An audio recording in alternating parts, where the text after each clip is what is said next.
Chapter 6 Where the Weeds Grow Higher. It was high noon when Keith pulled into the casino parking garage and drove up the ramps to the top floor.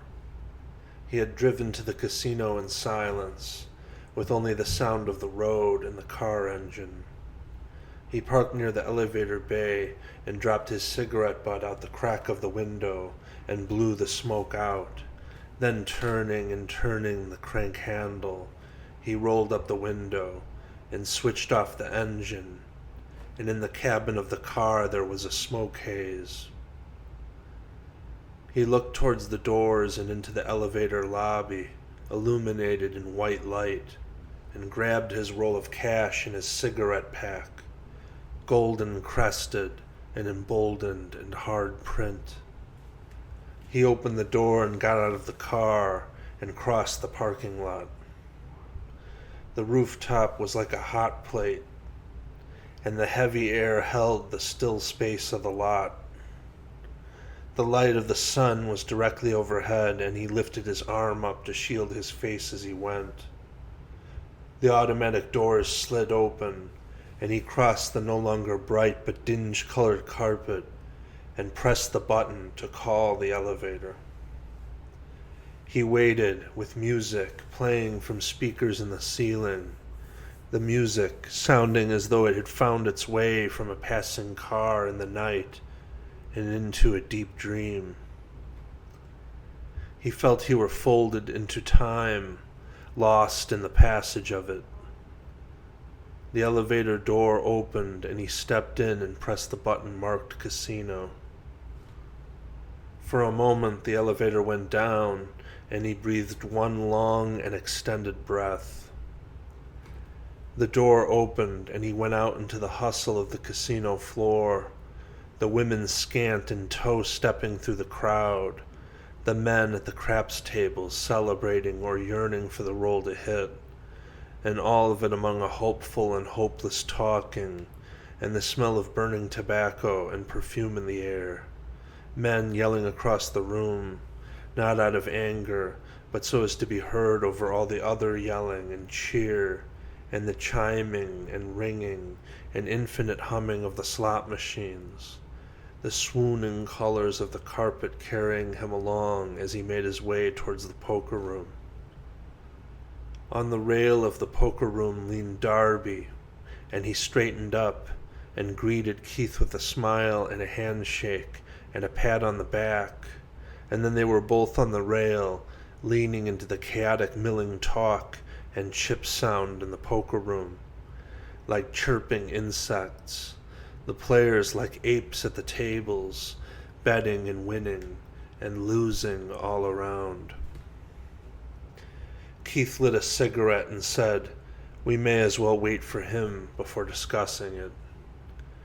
Darby watched no table, but instead stared off into the space before him. "We get to Vegas without getting killed, chop up a few hundred stacks and lay low," he said. "Then we are playing cards on the down low, maybe wear a hat low down over your eyes, staying off the beaten path, but still out there playing from one to the next, dreaming of the next big move under the desert stars." Keith laughed. "Better than being here," said Darby. "I think we should wait for Billy before discussing it," said Keith, and he took a pull on his smoke and exhaled and watched a hand unfold at a near table. Darby glanced long at Keith and turned around and looked through the casino. "I say we have to go in guns loaded. No other way to do it. Otherwise, if you have to shoot, you'll end up dead. Better to kill someone, God forbid, than to die." Keith nodded his head and smoked.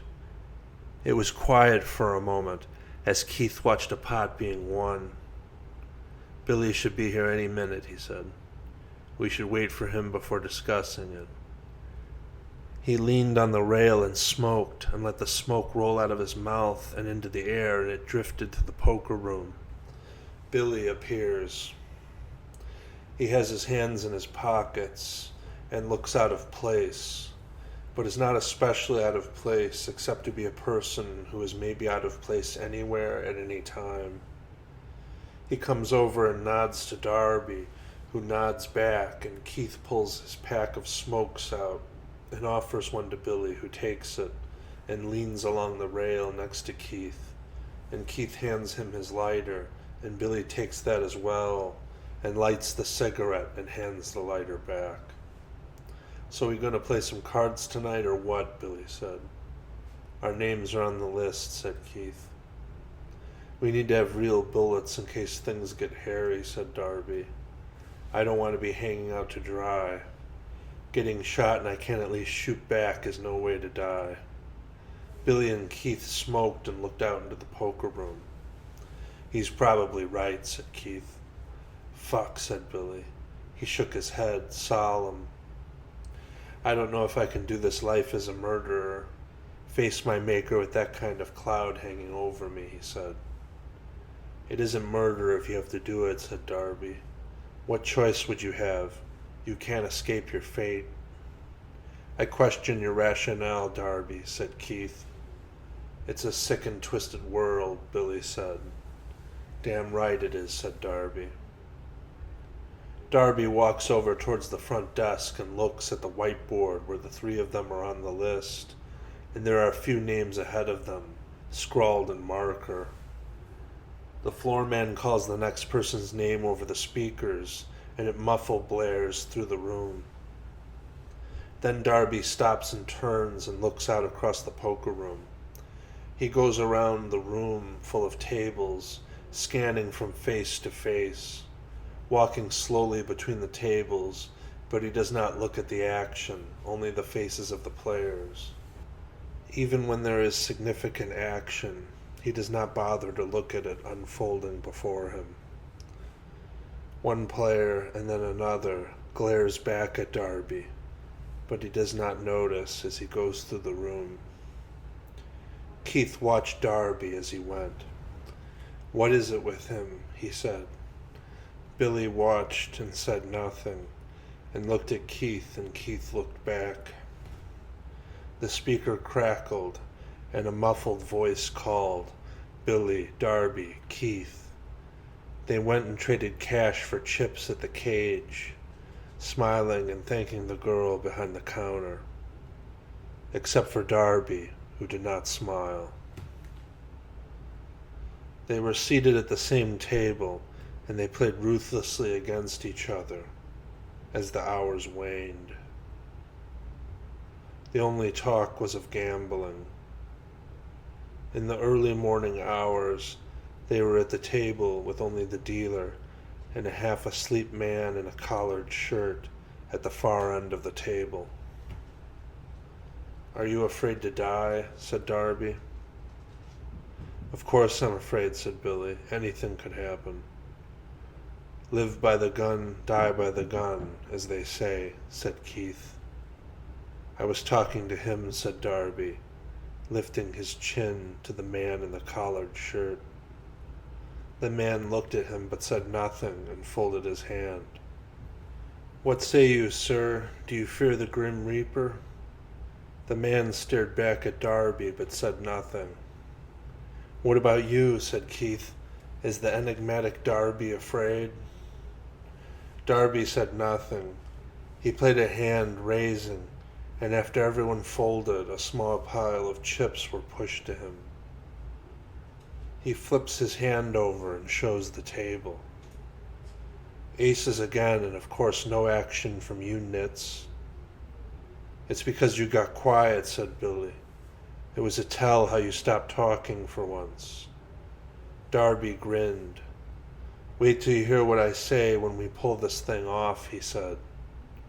Everyone at the table was quiet, and the game went on, and the poker room was nearly empty. There was only the faint flick and sweep of the cards, and the rattle and clicking of the chips. "Wait till you all hear what I say," he repeated. "It's going to be wild." Billy looked over at him and felt what he would recall later as being the first warning sign of what was to come, and Keith glanced over at Darby and knew there was something there, but said nothing, ready to let the cards play out how they would. Things happen, he would later say. Eventually the game would wind down completely, with the three of them racking up their chips and heading out the door and back to the rooftop now empty, with only their respective cars on separate corners of the lot and the shadows of the light poles slanting across the yellow floodlight. They went to the edge and looked out over the casino and into the dark lake water beyond the harbor. "You guys ready for all this?" said Keith. "It's do or die." "Fingers crossed," said Billy. "Hope for good luck." "The only luck I believe in is bad luck," said Darby, leaning over the ledge, smoking over the dark landscape below, a few visible stars over the dark lake harbor. "So I hope luck doesn't come looking for us at all," he said. They stood there in silence. Then Billy said goodbye and crossed the lot to his car, and then Keith went and did the same, starting his car and driving down the parking garage ramps. Darby smoked and looked out over the dark harbor. The parking lot was empty. Soon it would be dawn. He looked at the weeds that came up high now from the cracks in the pavement. He liked those parts of the world where the weeds came up from the cracks and there was no one to tend to them, and the cracks spread and the weeds grew higher and higher. The wind blew out from across the lake, and Darby was calm as he looked out across the darkness and the chop of the black water.